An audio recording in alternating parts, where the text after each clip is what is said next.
Hello everyone. तो कैसे हो आप लोग? आज मैं आपके लिए कक्षा 7 का हमारा पर्यावरण पुस्तक के चैप्टर नंबर 2 के बारे में पढ़ाने वाला हूँ। इसमें देखेंगे चैप्टर नंबर 2। चैप्टर नंबर 2 की पहली हेडिंग आती है पृथ्वी का आंतरिक भाग। पृथ्वी का आंतरिक भाग। इसमें हम देखेंगे कि पृथ्वी का आंतरिक भाग कैसा है, किस प्रकार से बना हुआ है। एक प्याज की तरह, एक प्याज की तरह पृथ्वी भी एक के ऊपर एक संकेंद्रीय परतों पृथ्वी भी एक के ऊपर एक संकेंद्रीय परतों से बनी हुई है या से बनी है। पृथ्वी की सतह सबसे ऊंची परत को पृथ्वी की सतह की सबसे ऊंची परत को पृथ्वी की सतह की सबसे ऊपरी परत को परपटी कहते हैं। क्या कहते हैं? परपटी कहते हैं। पृथ्वी की सतह की सबसे ऊपरी परत को क्या बोलते हैं? परपटी बोलते हैं। यह सबसे पतली परत होती है। यह सबसे पतली परत होती है। यह महाद्वीपीय यह महाद्वीपीय सतह यानी सतह यह महाद्वीपीय सतह से लगभग 35 किलोमीटर तक है। यह महाद्वीपीय सतह से लगभग 35 किलोमीटर तक है। यह महाद्वीपीय सतह से लगभग 35 किलोमीटर तक है। आगे देखेंगे। एवं समुद्री तल सतह से 5 किलोमीटर समुद्री सतह से 5 किलोमीटर तक है। महाद्वीपीय सतह यानी महाद्वीपीय सतह मुख्य रूप से सिलिका तथा एल्यूमिना महाद्वीपीय सतह मुख्य रूप से सिलिका और एल्यूमिना ये दो तत्व हैं जैसे खनिजों से बनी हुई है या जैसे खनिजों से बनी है। इसलिए इसे Cl इसलिए इसे क्या बोलते हैं? Cl। इसलिए इसे Cl यानी C से हो जाता है सिलिका और L से हो जाता है एल्यूमिना कहा जाता है। इसलिए इसे Cl कहा जाता है। महासागर की परपटी मुख्यतः सिलिका महासागर की परपटी मुख्यतः सिलिका और मैग्नीशियम महासागर की परपटी मुख्यतः सिलिका और एवं मैग्नीशियम की बनी है।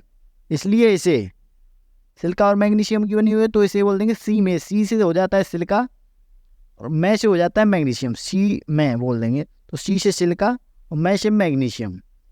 ठीक है, सी से सिलिका और मैं से मैग्नीशियम। ठीक है, मैग्नीशियम हो जाता है। उसके बाद आगे देखेंगे। परपटी के ठीक नीचे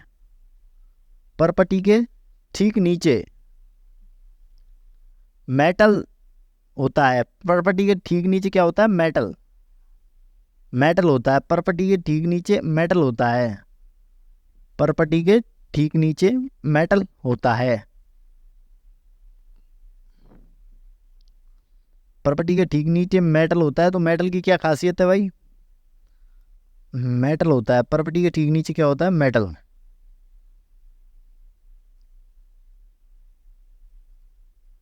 परपटी के ठीक नीचे मेटल होता है जो 2900 किलोमीटर बहुत बड़ी मात्रा वो है किलोमीटर 2900 किलोमीटर गहराई तक फैला होता है। 2900 किलोमीटर गहराई तक फैला होता है। 2900 किलोमीटर गहराई तक फैला होता है। इसकी सबसे आंतरिक परत करोड़ होती है। इसकी सबसे आंतरिक परत क्या होती है? करोड़। जिसकी त्रिज्या लगभग 3500 किलोमीटर होती है। जिसकी त्रिज्या लगभग कितनी होती है? 3500 किलोमीटर। यह मुख्यतः निकल एवं लोहे की बनी होती है। यह मुख्यतः निकल एवं लोहे की बनी होती है।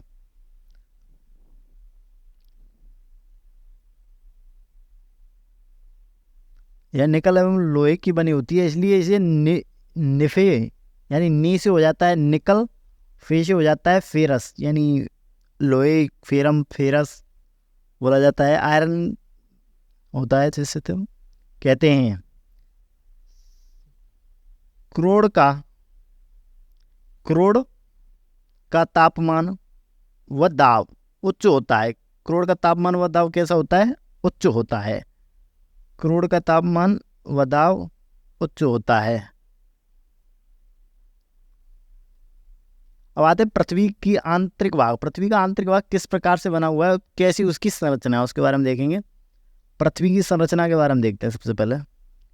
देखिए, ये सबसे आंतरिक भाग क्रोड़ बोला जाता है, जैसे कि हमने पढ़ा, ये आंतरिक क्रोड़ है ये, ठीक है ना। इसकी सबसे आंतरिक भाग को क्रोड़ बोलते हैं। क्या बोलते हैं? क्रोड़।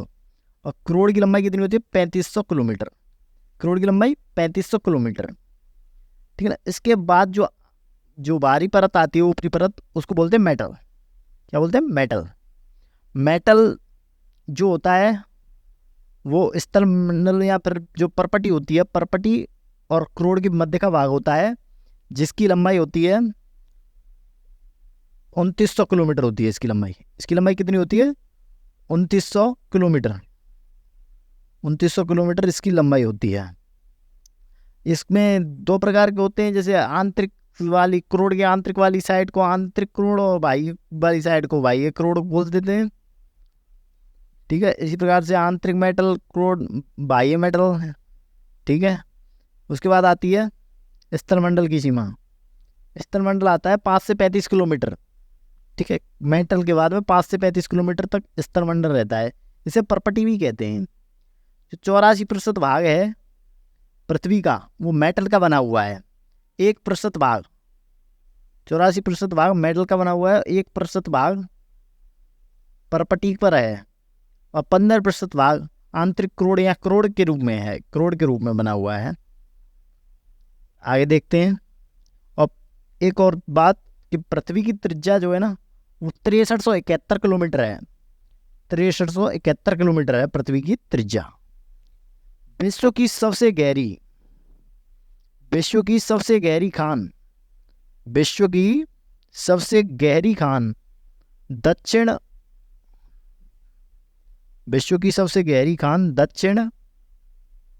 अफ्रीका। विश्व की सबसे गहरी खान दक्षिण अफ्रीका में स्थित है, तथा इसकी गहराई लगभग 4 किलोमीटर है। तेल की खोज में इंजीनियर इसे 6 किलोमीटर की गहराई तक खोद चुके हैं। तेल को प्राप्त करने की इच्छा से इंजीनियर्स ने इसे 6 किलोमीटर की गहराई तक खोद दिया है। पृथ्वी के केंद्र तक पहुंचने के लिए, एक फैक्ट है ये कि पृथ्वी के केंद्र तक पहुंचने के लिए, वैसे तो जो कि असंभव है, इसमें लिखा हुआ है जैसे, जो कि बिल्कुल असंभव है, पर फिर भी अगर आप पहुंचना चाहें, हम पृथ्वी के केंद्र तक पहुंचने के लिए आपको समुद्र की सतह पर 6000 किलोमीटर गहराई तक खोदना होगा। कितना खोदना होगा? 6000 किलोमीटर गहराई तक खोदना होगा। सेल व खनिज। सेल एवं खनिज। सेल और खनिज क्या होते हैं? सेल यानी एक प्रकार से चट्टान है। पृथ्वी की परपटी अनेक प्रकार की सेलों से बनी है। पृथ्वी की परपटी अनेक प्रकार की सेलों से बनी हुई है साहब। पृथ्वी की परपटी अनेक प्रकार की सेलों से बनी हुई है।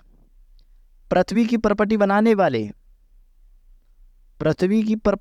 वाले खनिज पदार्थ, पृथ्वी की परपटी बनाने वाले खनिज पदार्थ के किसी भी प्राकृतिक पिंड को, पृथ्वी की परपटी बनाने वाले खनिज पदार्थ के किसी भी प्राकृतिक पिंड को सेल कहते हैं।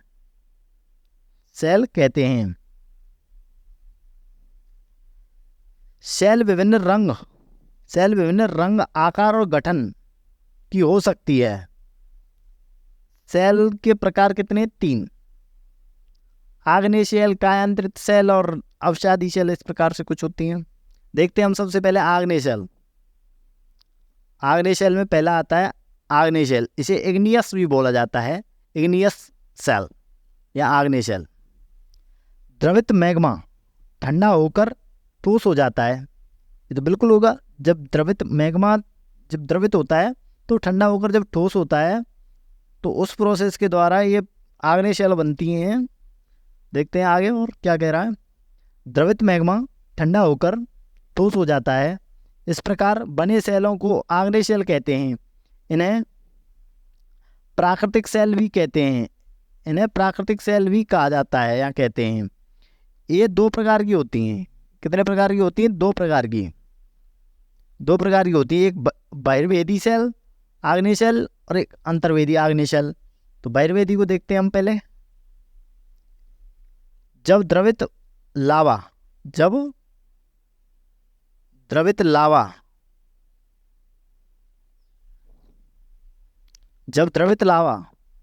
पृथ्वी की सतह पर आता है तो यह तेजी से ठंडा होकर ठोस बन जाता है। परपटी पर इस प्रकार से बने सेल बहिर्वेदी आग्नेय सेल कहलाते हैं। पृथ्वी पर इस प्रकार से बने सेल बहिर्वेदी आग्नेय सेल कहलाते हैं या कहते हैं इस प्रकार बने सेलों को। इनकी संरचना बहुत महीन होती है। महीन दानों वाली संरचना बहुत महीन दानों वाली होती है। उदाहरण के लिए बेसाल्ट दक्कन का पठार बेसाल्ट सेलों से ही बना है। दक्कन का पठार है जो बेसाल्ट सेलों से ही बना है। अब आती है अंतर्वेदी सेल। दूसरी अंतर्वेदी आग्नेय सेल। द्रवित मैग्मा कभी कभी भूपर्पटी के अंदर गहराई में ही ठंडा हो जाता है। इस प्रकार बने ठोस सेलों को अंतर्वेदी आग्नेय सेल कहते हैं। धीरे धीरे ठंडा होने के कारण ये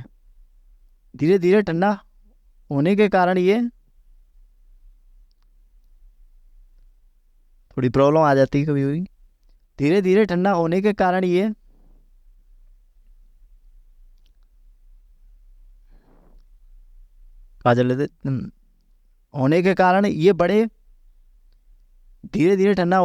ये बड़े दानों का रूप ले लेते हैं। ग्रेनाइट ऐसे ई सेल का एक उदाहरण है। लेई मसालों और दोनों का चूर्ण बनाने के लिए जिन अपघर्षण पत्थरों का उपयोग किया जाता है वे ग्रेनाइट से ही बने होते हैं। ठीक है सर। तो इग्नियस क्या होता है? लैटिन शब्द इग्नियस जिसका अर्थ होता है अग्नि। इग्नियस का अर्थ क्या होता है? अग्नि। अब देखते हैं अवसादी सेल। अवसादी या सेडिमेंट्री सेल्स। सेडिमेंट्री सेल्स क्या होती हैं? कुछ सेल लुढ़ककर चटककर तथा एक दूसरे से टकराकर छोटे छोटे टुकड़ों में टूट जाती हैं।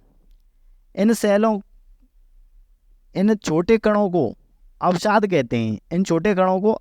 कहते हैं। ये अवसाद हवा जल आदि के द्वारा एक स्थान से दूसरे स्थान पर पहुंचकर जमा हो जाते हैं। ये अद्रण अवसाद दबकर कठोर होकर सेल की परत बनाते हैं। इस प्रकार की सेलों को अवसादी सेल कहते हैं। इस प्रकार की सेलों को क्या बोलते हैं? अवसादी सेल बोलते हैं। इस प्रकार की सेलों को अवसादी सेल कहते हैं। उदाहरण के लिए बलुआ पत्थर रेत के दानों से बनता है। इन सेलों में पौधों, जानवरों एवं अन्य सूक्ष्म जीवाणुओं जो कभी इन सेलों में रहे हैं के जीवाश्म भी हो सकते हैं। सेडिमेंट्री लैटिन शब्द है, शब्द सेडिमेंटम से बना है, जिसका अर्थ होता है स्थिर, सेडिमेंट्री। अब आती है जीवाश्म। जीवाश्म क्या होते हैं? जीवाश्म सेलों की परतों में दबे मृत पौधों, जंतुओं व अवशेषों को जीवाश्म कहते हैं। जीवाश्म कहते हैं। अब आती है तीसरी सेल, कायांतरित सेल है।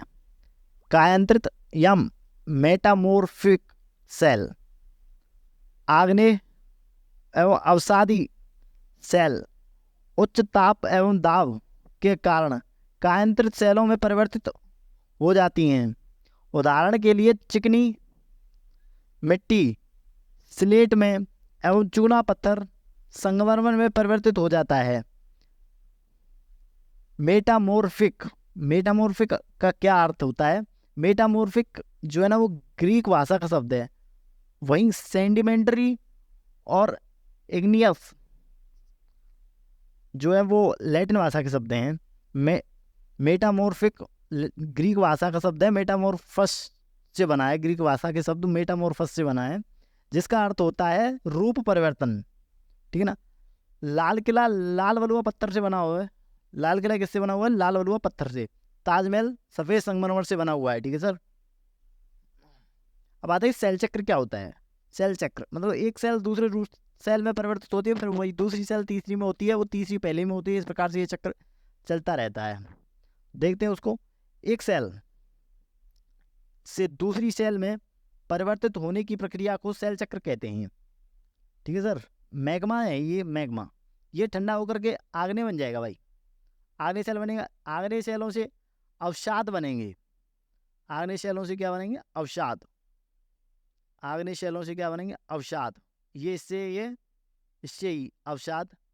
अवसाद आपस में क्रिया कर करके हवा और पानी के साथ में बहकर अवसादी शेल बनाएंगे अधिक दाब और की उपस्थिति में। तो उसके बाद कायांतर सेल बन जाती है, और ये कायांतर सेल अधिक गर्मी सहन करके मैग्मा बन जाती हैं।